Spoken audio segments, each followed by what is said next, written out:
on campus. She got involved in K-Poet and other media things, but her real memory is how quickly she got down to serious work and started doing internships her sophomore year. And she said that's where she really engaged most often and had, maybe that accounts for her amazing success at this point in her life, only a few years after graduation.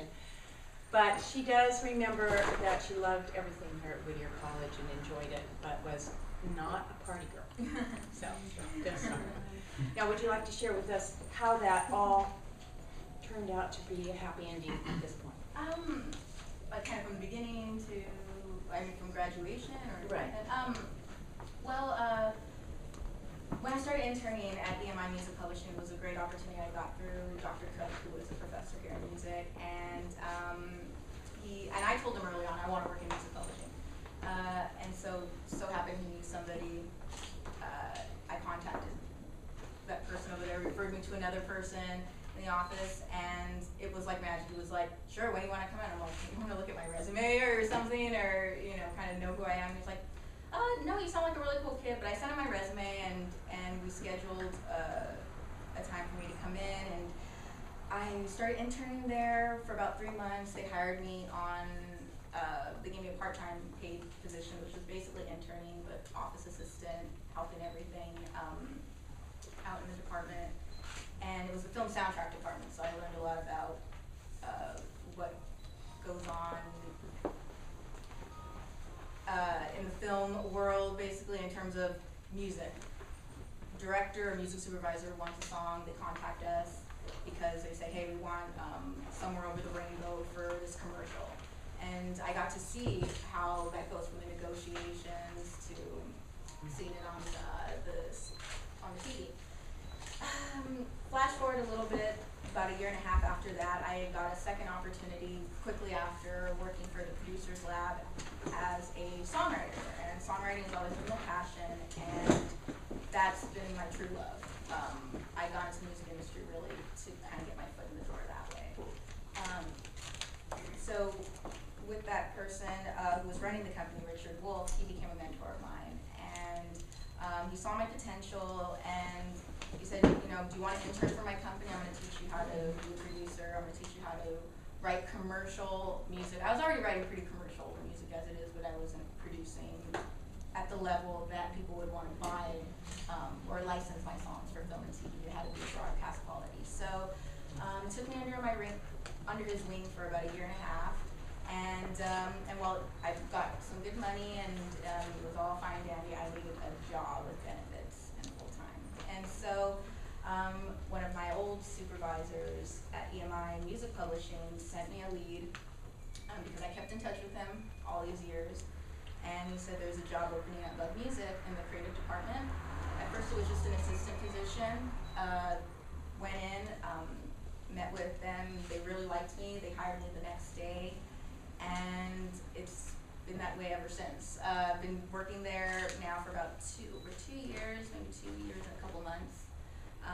And all of my experiences thus far, from a lot of the experiences from being a business administration major, from interning and doing a lot of the administrative stuff, it's part of my job now. I have to keep track of a lot of records of our songs. We have a ton of songwriters who are turning in songs. It's kind of complicated. Music publishing is a weird sort of field, but we're like agents to songwriters.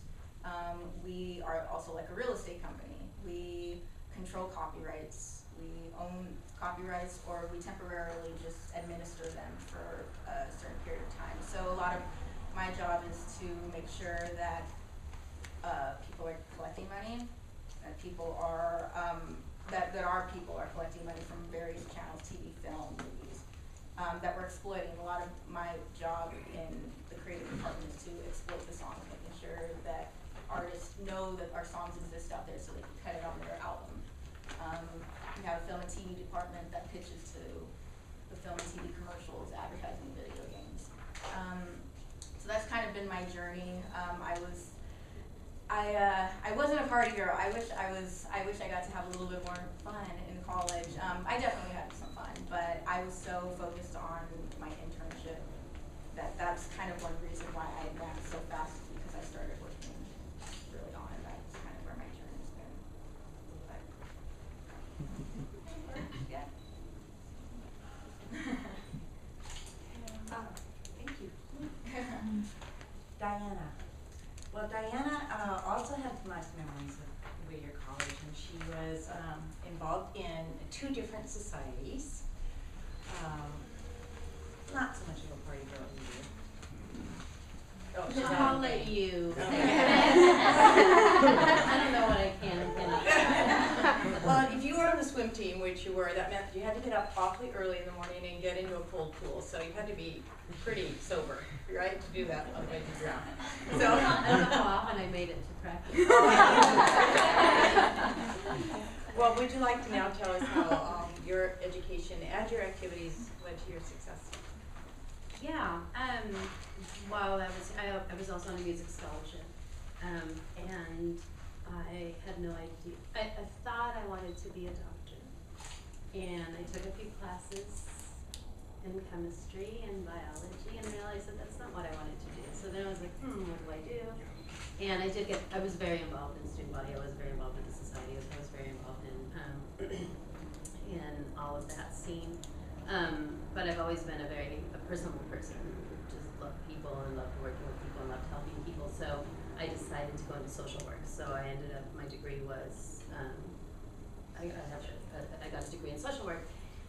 But at the same time, my senior year, I got bit by the acting bug and started doing extra work and started getting really involved in acting. And my roommate, one of my sisters, and I would go and do all this extra work whenever we could, if it was right before, during summer break or whatever breaks we had. And so I really got involved in acting. And when I graduated and I moved to LA, I had my degree in social work, and I got a job right off. And I did a couple of internships my senior year. I worked at a family shelter, and I worked at the California Youth Authority, and I worked with kids quite a bit and families. And right off the bat, I got a job being an outreach worker in Hollywood, working with street kids and and prostitutes and the runaway kids. And I would start at 2 in the afternoon, and I would work until midnight. But then from like 10 o'clock in the morning until 2, I was interning at a production company. And at the same time, I was acting whenever I could find my time to go through the whole headshots and agents and all that stuff. But I quickly realized that at that time, especially, this was we're talking 16 years ago, Hollywood was really nasty. The people, the attitudes, I don't know if you concur with me at that time. It was really nasty. It was very mean. And also being Latina, there weren't really that many roles for a early 20-year-old, unless you were, you could be the East LA Chola, or you could be the maid, and I was too young to be the maid. So there really weren't any roles for me. Those were like Pamela Anderson times. So I quickly left LA. I tailed between my legs. I tell everybody I freaked out, and I moved back home. But I loved acting, and I loved film, and I loved anything that had to do with film and theater. I did a lot of theater acting, and ended up moving to Chicago. And in Chicago, I decided to go back to school for behind the camera and become a producer. So I went back to school, got my second BA in production. But one of the things that social work helped me with was that it helped me relate to all kinds of people. And as a producer, that's huge. You have to, when you have a crew of 100 people, you have to be able to relate to everybody and be able to understand everybody and where they're coming from. Whatever, or if somebody's angry and somebody's upset, well, let's sit down and talk about it. Or, so that was a huge thing for me, was going from social work into that and that particular aspect of the industry. And I gave up acting, and even though I'm like, hey, if you want to give me a role in Law and Order, I'll do it anytime. But I don't know that I want to audition. Anyway, so I became a producer. I got my degree in producing, and right off the bat was hired to produce a feature film that I was promised. They had lost their producer at the last minute. I was told that there was a cast, there was a crew, we had the locations, everything was good to go, there was a budget. First day on shoot, one of the executive producers comes up to me with $5,000 in cash. And I go, okay, 20s and 50s. Yeah, I'm not gonna ask where this money's coming from, and then all day long you're carrying $5,000 cash in your pocket, making sure that you're gonna be able to pay people at the end of the day. Anyway, it was just a horrific experience, but at the same time, the best experience to learn. I mean, I had to learn on my feet how to produce a movie and how to deal with locations the next day and how to deal with the crew and the actors and everything. So it was the greatest experience in the world, even though it, you know, and I stayed there. So anyway, after that, I decided to move to LA, again, back to LA in 2005, and I went to AFI. So I graduated from the American Film Institute in 2007, and I produced 2 movies prior to being at AFI, and then during AFI I produced quite a bit of shorts. Like my bio says, I also did quite a few educational videos. And now that's what I'm doing is I'm independent. I work for myself. I have a movie that it goes back to this whole social work thing, and again what they were saying earlier about networking, and just really it's about who you know, it's about how you network, and it's a 6 degrees of separation. There's in some way or another you can always connect to somebody else. But I don't know if I'm rambling. And so I'm producing a movie, and I have two TV shows that are in development right now, and that's pretty much my life. But then again, at the same time, I have to deal with so many different. Oh, and I'm also a manager, and I manage actors, and managing actors it's my way of going back to acting, because I know that I'll never act, but I love actors. I adore actors. I think that it's an amazing career to go into. But I feel like I'm doing social work because I'm helping them. We're doing goals. We're like, okay, how are we going to get your life to where you want to go? And it's kind of a career coach. It ties in to social work. Even though I'm not dealing with junkies and runaway kids, I'm dealing with actors. But anyway, I don't know. Actors who pretend to be junkies. Yes, exactly. Which is, I'm happy with. Good.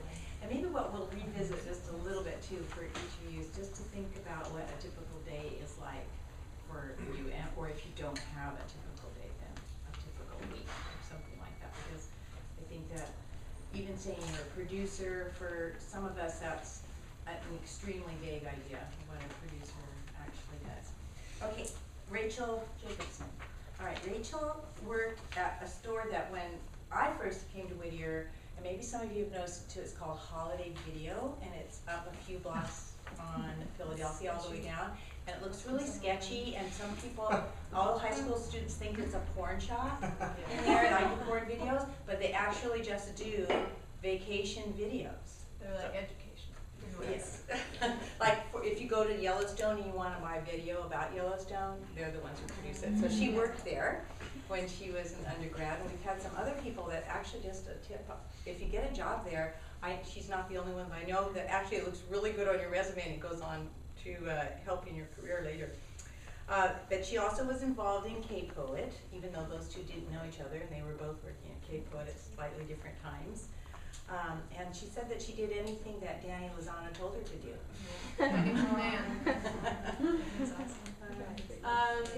Yeah, I came to Whittier. I always kind of knew I wanted to be a music supervisor, but I didn't really know what it was until my freshman year here with Dr. Cook and Dana Lozano. I kind of took every class possible. I really mixed it up. My sophomore year, I interned at Television in the music department, and that really got me going for music supervision. And that's when I joined the Whittier Scholars Program and did a self-design major, kind of around that ethnomusicology to make it academic and not just about placing music into films. And then I also made my own film minor. Didn't have one at the time, but that's the great thing about Whittier Scholars.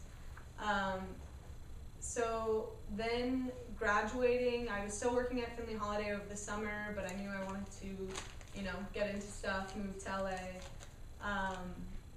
So I got an internship. I just, hit up Craigslist and got an internship at Pig Factory, where I work now, in August of 2008, right after I graduated, and then I've been working there ever since. I started just as an intern, unpaid. It was horrible. I was still living here, and I just drive every day. Well, I started out just a couple days a week, and then they asked me to come on as not salary and benefits or anything, but paid.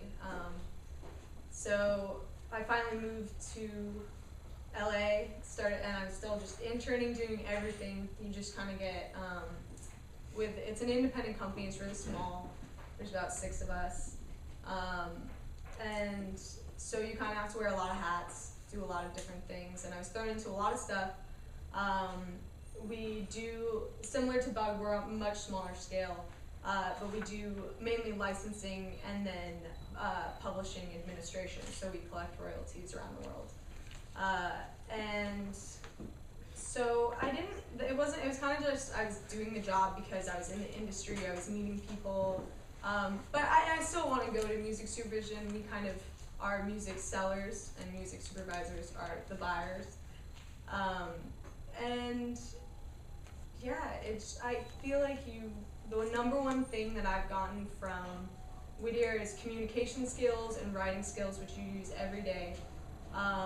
And networking is really important, and I think that Whittier set up events like these where you got to meet people, because really, especially in the entertainment industry, it really is about who you know and your friends. I mean, why would you buy or license a song from someone you just don't know at all when you're talking to someone every day and they're sending you stuff? And yeah, it's a lot about networking.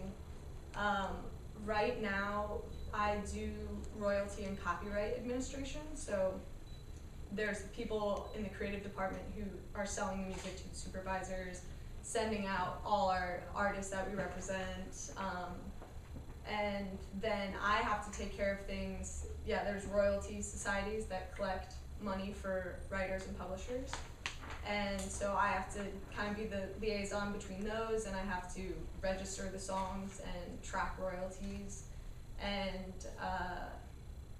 just kind of do a lot of stuff. A lot of it is client-based, kind of keeping everyone happy. People want to make money. That is a common misconception that there's a lot of money out there, but there's kind of a few people who have a good hold on it. And yeah, kind of just been going along at Backpack-to-Briefcase. It's been really fun. You know, it can be a lot of boring stuff, but then there's a lot of stuff where it's really exciting and you just learn so much about, and publishing is really interesting. I didn't know anything about it before interning there, and now it's just opened up kind of a whole new world. Fact. All right, our next speaker, James Nash, has a little bit longer history to share with you, so you can talk a little longer if you want to. You deserve it. But when he first came to Whittier, he had played football in high school, but when he got here, he decided to focus on his studies. And instead, he actually became a tutor for football players. And he had his own office as a student to be a tutor. This is back before we had CAS, obviously. So he was like a one-man CAS, which is our tutoring center that we have now. And he also played the bass for our different productions, string bass. Do you still play that? Yes, I do. Good. And now you'll hear how I put all those little pieces together, especially the studying hard part. And, Oh, you left out the Johnson part. well, I didn't know if you really wanted me to say that. Well, okay, so he had his heart broken twice in Johnson. Okay, that's, he looks over there at that residence hall and he feels the pain again.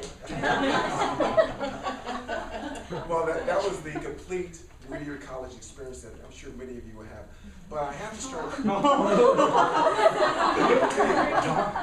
will have it. I hope not, but maybe you will. Let's start with the bass.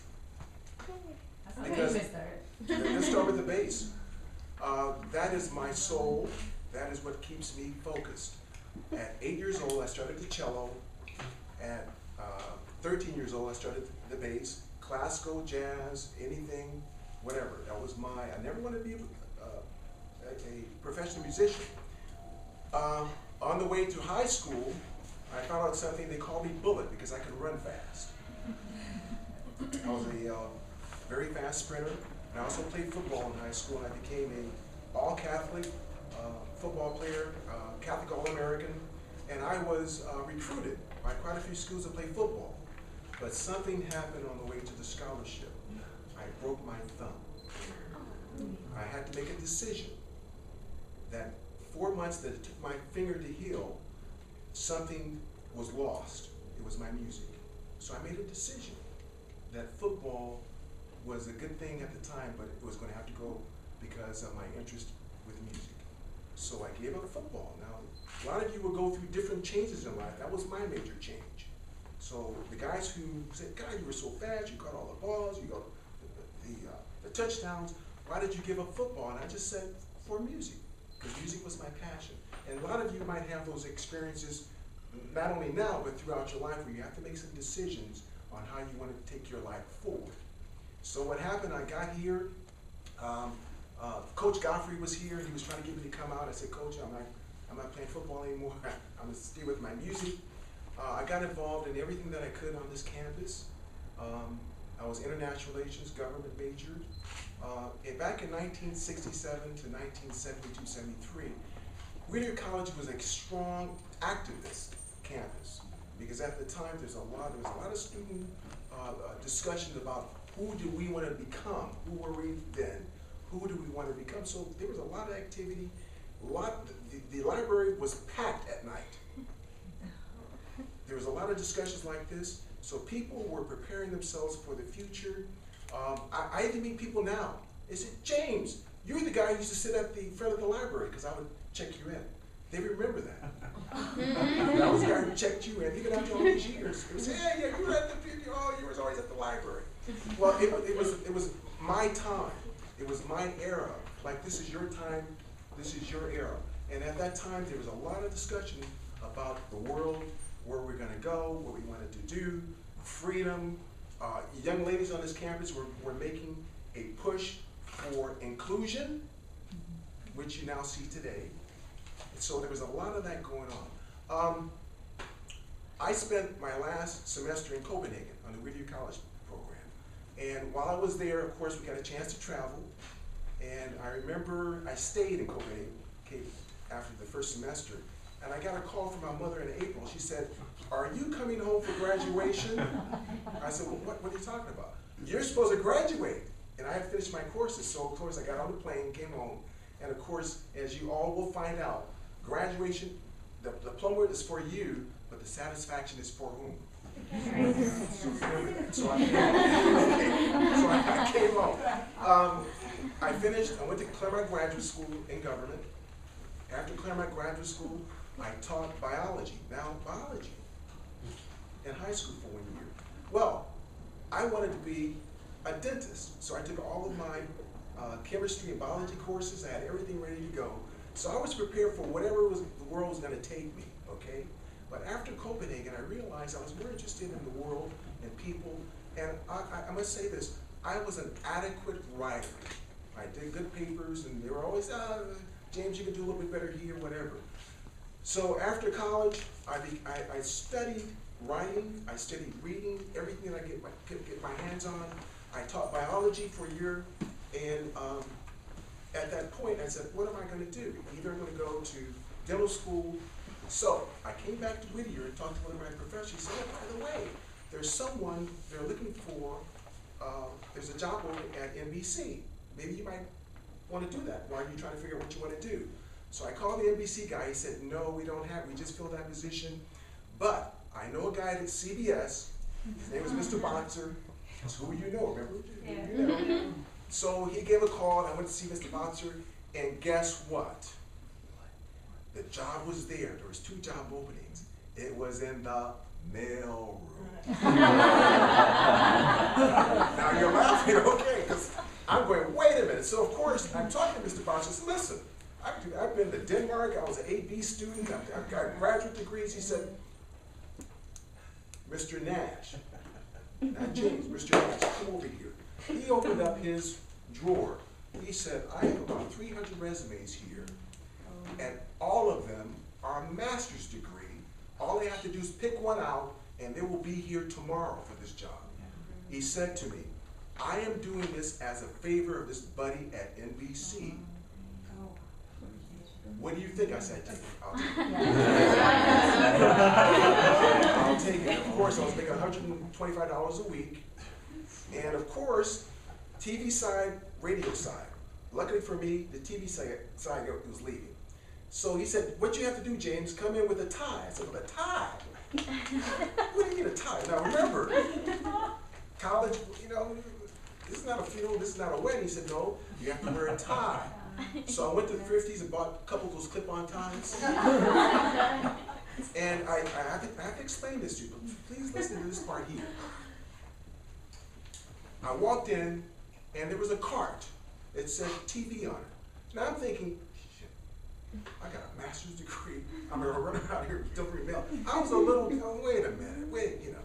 But as he was showing me where to drop off mail, all the secretaries were saying, Bobby, congratulations, because he was moving into the sales department. He was going to the sales department. Every place he stopped, secretary, oh, well, congratulations, congratulations. I'm watching this all the way through the TV part, even to the general manager, vice president. Hey, Bobby, good job. Hey, good luck. So I said, okay, what's going on here? And I realized at that time that he said to me, James, it's up to you to get out of here.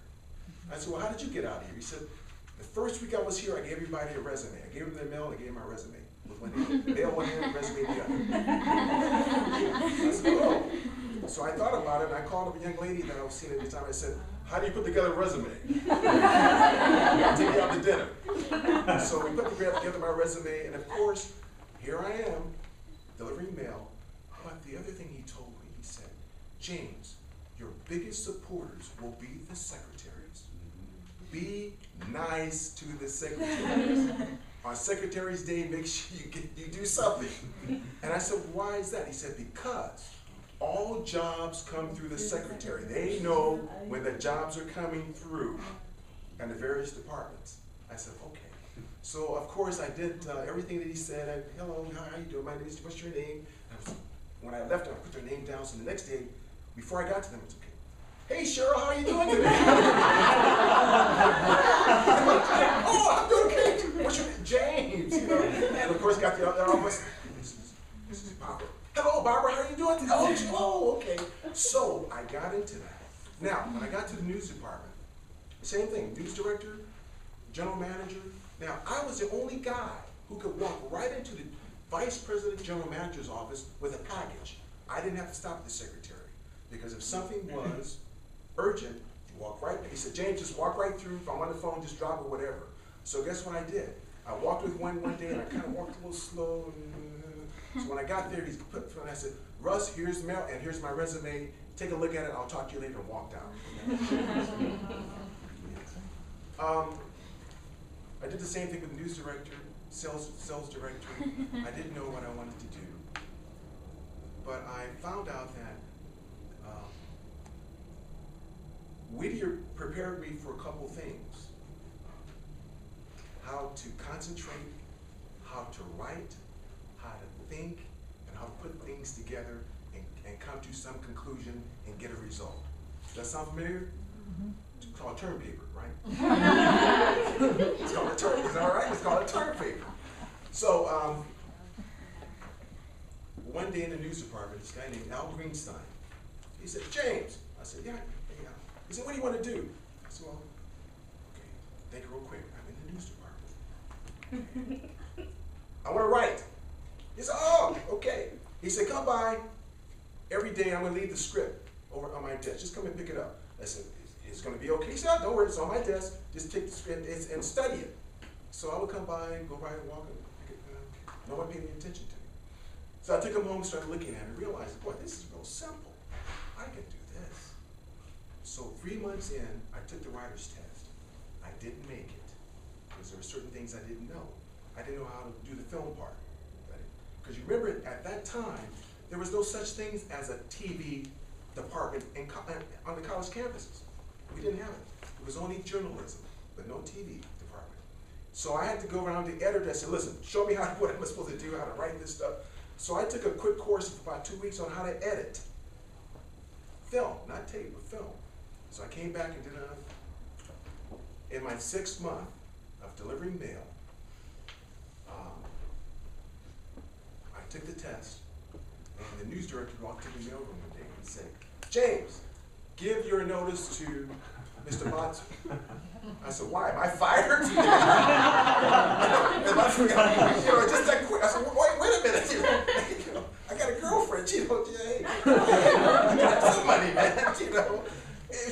simple, it's just that quick. He said, no, we're going to bring you in as a junior writer.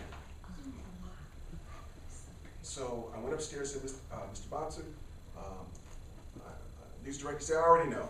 He said, good luck, you're going to be fine. So guess what? That next Monday, there was this young guy there with his tie on, his clip-on tie, and here I am showing him what to do. And of course, all the secretaries were saying what to do. Congratulations. Congratulations, James. Good luck. Good luck, good luck. And he's seeing all this.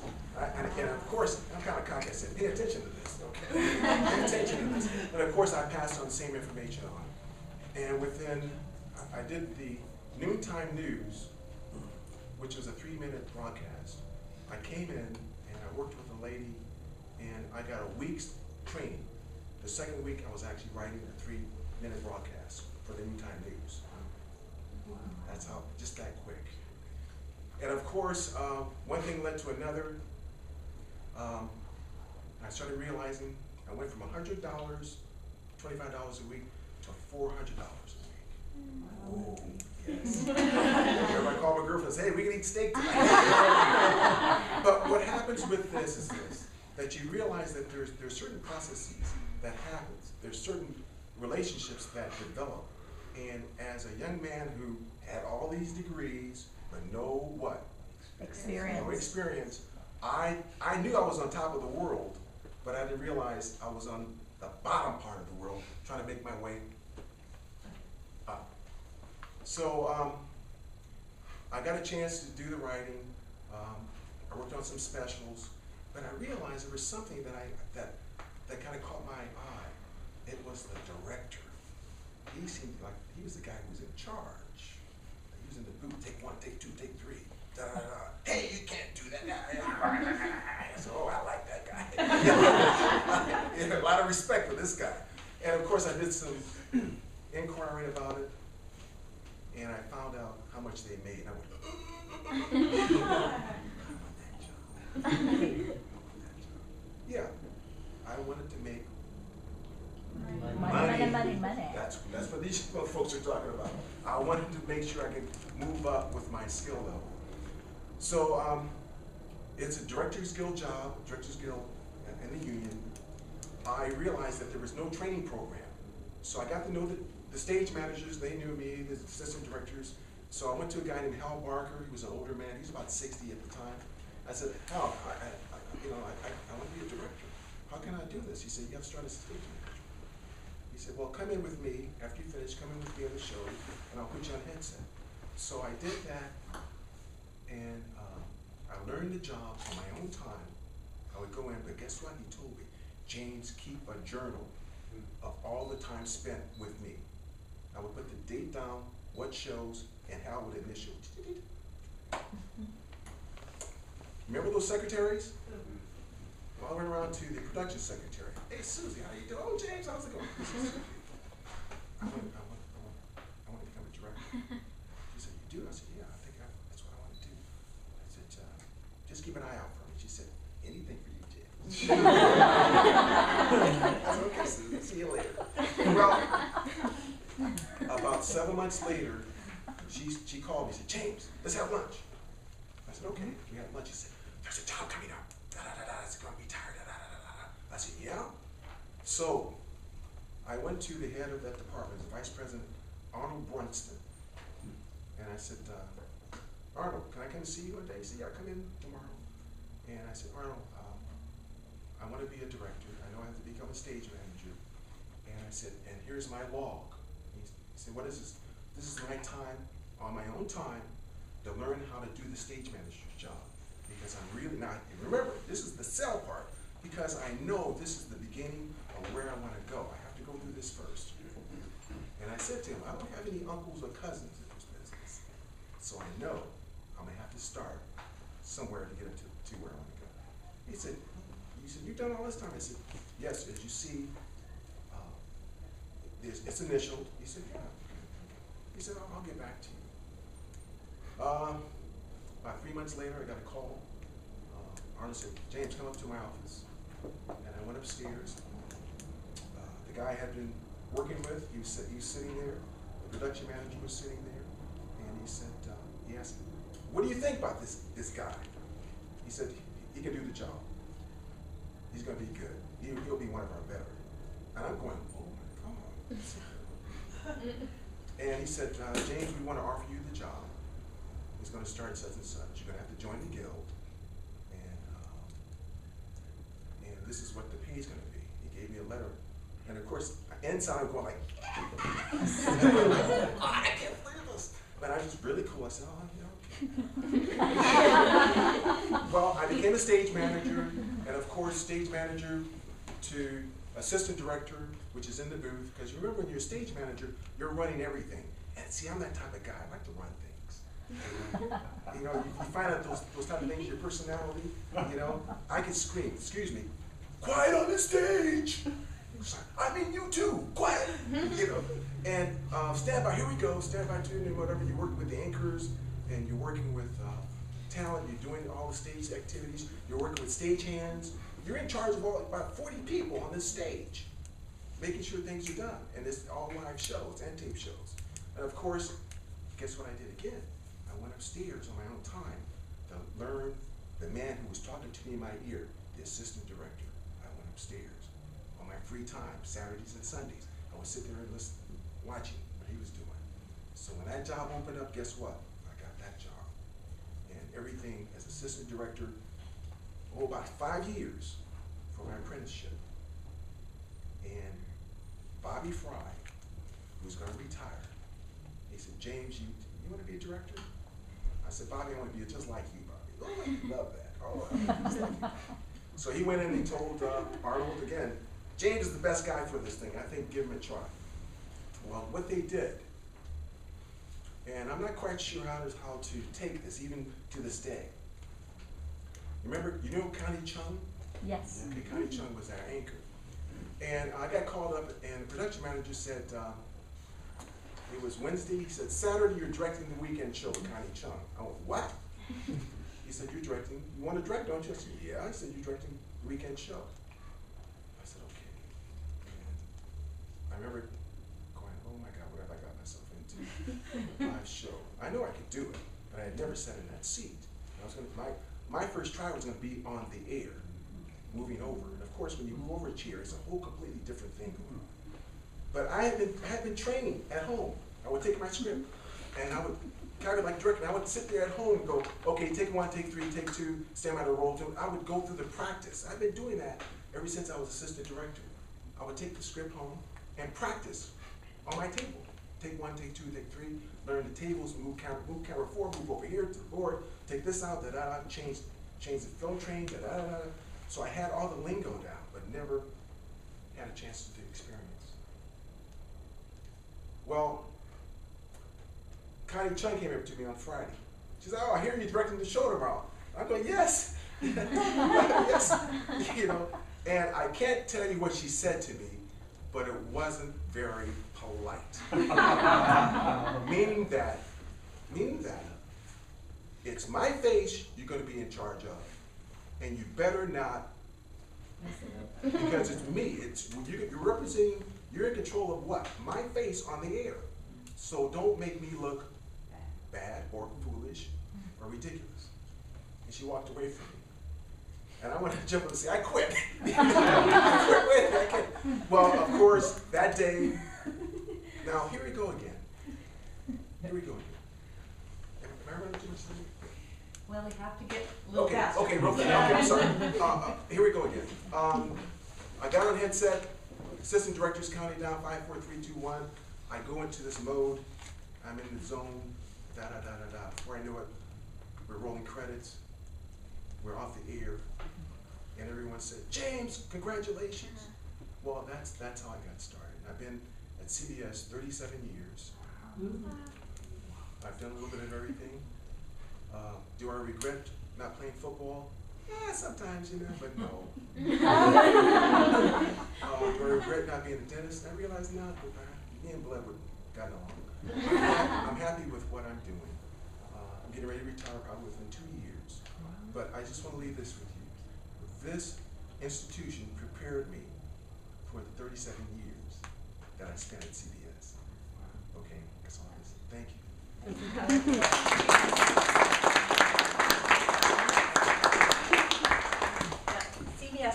have internships. All you have to do is just Google CBS internships and you'll see them, and now maybe you might have a little bit more insight into what it takes to be successful there. And I did print them out, but I left them on the printer, and then I brought NBC's. Okay, and they also have internships in their newsroom too. So I have 5 applications for that, but I'm not give CBS credit that they have them as well. So thank you all very much. Actually, I think that we'll open it up for questions right now, and you can ask someone what their typical day is like if you have an interest in learning that. And after about, I don't know, we'll take about 5 or 6 questions, and then we'll just stop and you can stay and mingle a bit and have some more refreshments. Anyone else like to lead off with curiosity? Well, she was first. Yeah. Oh. My question is for Mr. Nash. Do you feel that gender would have played a difference in your role moving up the CBS? Gender, no. Remember when I said that at the time that I started here on this campus, that the issues of women and jobs was really a very beginning of that discussion. And by the time I got to where I wanted to go, there were women producers, there were women directors, there were women writers. So that concept of opening up the doors to be inclusive, by the time I got to CBS, it was there, it was being worked out. Of course, there were issues. There were, that had to be worked out of the workplace. And of course, it took quite a few years for that to happen. No, I think by the time I got there, the corporations were very conscious of what they needed to do. They had women and men, Latinos, Chinese, Italians, Irish. Some of the stories I could tell you about some of the Irishmen that I knew, of the issues that they told me they had coming up after World War II. Some of the Italian men who were working there, who told me some of the issues that they had. And they would freely share this with me. So it seemed that every generation, there's a movement forward. Of course, there's always going to be a little opposition. But those in charge, particularly the corporations, pretty much said, this is the right thing to do. Now, right now at CBS, I worked with, probably half the producers are ladies right now. Out of the 5 executive producers, 3 are female. There's 2 directors. So I've always worked with a very inclusive group of people that represents probably the total society. So for my time, for gender, no, not for me at least. I was just curious about for giving rights for music, like songs to be in commercials and stuff. Like, is that what both of you do, or is that just you, or? We would kind of do. Yeah, both the company, yeah. Ads are good. Is it like a clean, you interested in buying and then you sell it kind of thing, like the right, or is it something you have to, well, what are you going to use it for, and like go into like researching what they're going to do with it? Like, if it's going to be in a commercial, would you not sell it to someone just because you don't like that product to be sponsored with that person? We don't sell songs, we Well, license them. yeah. So usually if a film director or a music supervisor, they'll say, hey, we want to use this song for this show, this is our budget, this is the context that it's going to be used in, this is the timing, and it's going to be either a background vocal or it's going to be an end title. Like, we find out all that information. That's how we determine. Some writers have approval rights, some don't. So we kind of take into account all of those things and then give them a quote. And usually they'll get quotes from all sorts of different publishers, the same type of song, from different companies, and then they go with whatever's with their budget. Yeah, like publishers are, and licensors are kind of, you have to be proactive and reactive. People are going to come to you and say, I have this job, what kind of music do you have? Or they might come to you and say, I know you own the rights to this song and I want to use this specific song, and they already know. And then so that's being reactive to the people who have stuff, and then we seek out specific licensing opportunities. So we'll say, we have this great new artist, we really want to showcase him in this kind of a show, this kind of an ad, and so then we'll just send out all the music that we represent.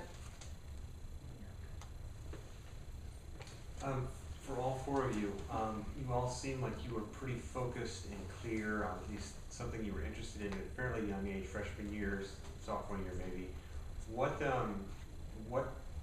or who helped you pull into your first internship or I guess moment of career clarity when you were here? Faculty member, was it a parent, was it a RA or roommate, something like that?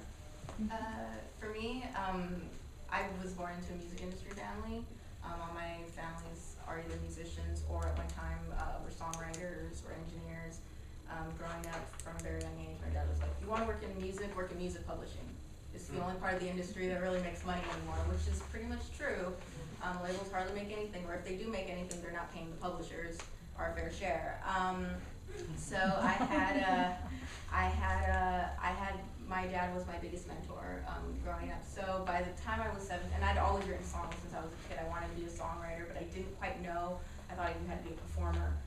And he said, no, you know, you could be a publisher, you could be a songwriter. There's a lot of people that do a lot of different parts in the industry, like Diana, you're doing, you know, several parts of the industry, and you can take different roles. But he said, you know, you're not a great performer, but you're a great songwriter. Focus on that. So that's where it planted in my head. I have to say that I don't know if it's just because it's been 16 years or what it was, but I don't remember anybody in particular at Whittier College. I think I remember the opportunities that I was given, such as the music scholarship and playing in the orchestra and doing the swim team, which, you know, I said I was in the swim team, and I think I only was in the swim team in the first year, but it sounded cool. But I think it was the opportunities that I had there, and also for me, because I started out as a pre-med, and so I took a lot of science classes, and then, you know, I was also one of your scholars, and I'm designed my social work major, so it was all the different, you know, I'm involved in the societies, and so it was all the different activities, or what was offered to me as extracurricular activities aside from just my courses. The ability to have the internships that I did working at the shelter for families and at the California Youth Authority. So I think it was all of those things that led me to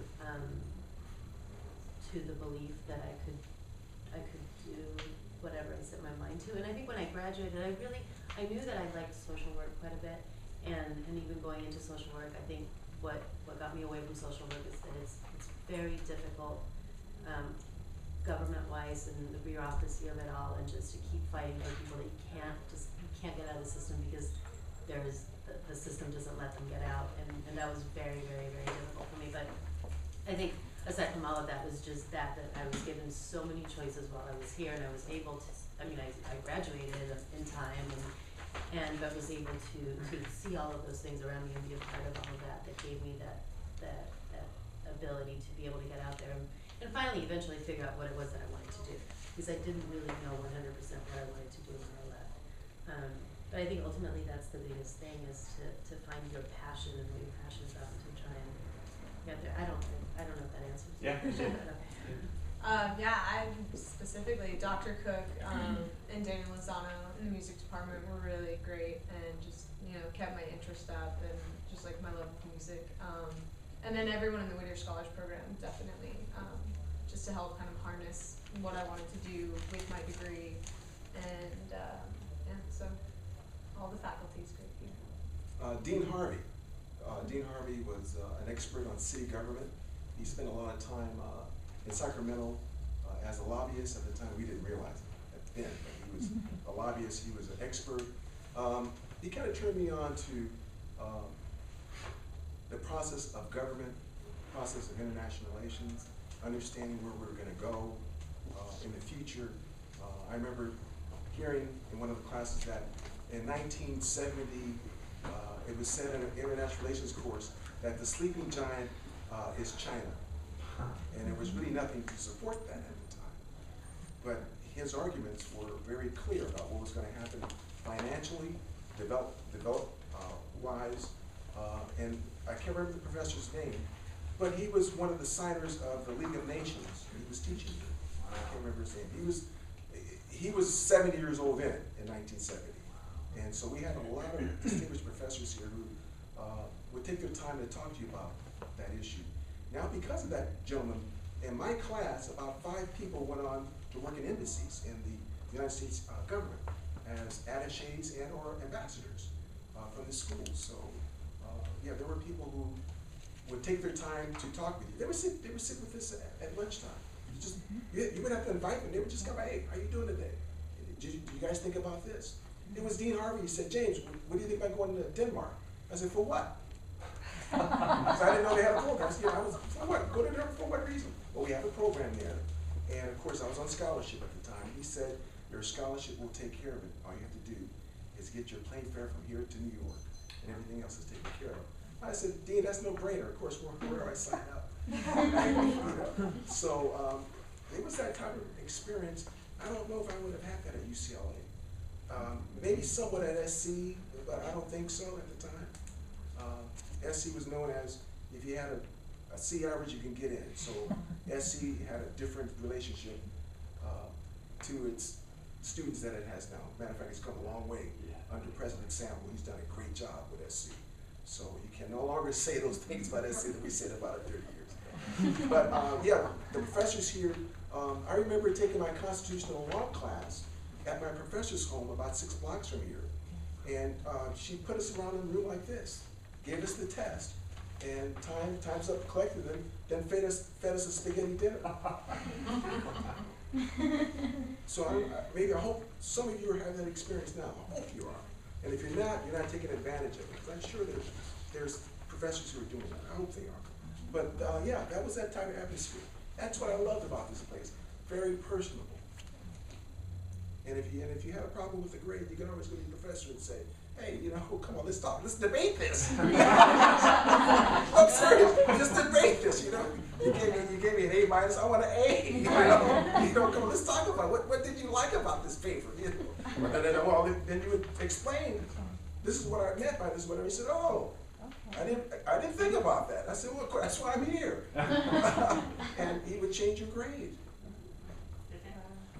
That's how you went from assistant director to director. That's right. So, those type of relationships here, I hope they're still here. That's why this place is so special. And of course, I know men who've gone to Occidental, and they've had the same experience. Or to Redlands. So apparently these small liberal arts colleges, they do play a very vital role in teaching. Well, actually, I want to respect our panelists' time because it is 8 o'clock. But you're certainly welcome if you'd like to talk with them one-on-one. I'm sure they'll be able to stay for a few more minutes and be happy to speak with you. But my request to all, give them a round of applause.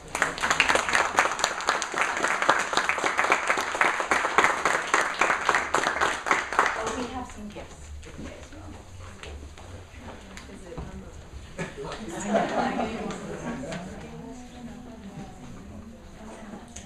Okay. Well, I usually try and pay attention to what people are saying to ask you, just test your memory if you were listening, and then get it right, you can answer it. Diana said something that she did was both horrific and the best experience she ever had. What was it? Oh, that was fast. The first time that she was offered a production job, her executive producer gave her $5,000 cash and she had it. Well, you get this lovely parting gift from us. It's a note for us to write thank you note, because that's important. One more. Okay, so James had quite a detailed and beautifully illustrated story of how you are strategically placing yourself over and over again in opportunities. So what would you say was one of the key things he said to do when you go to work in an organization? Who are the key people? Yes. Secretaries. And what do you do with the secretaries? You'd be nice to them. Great. The recording.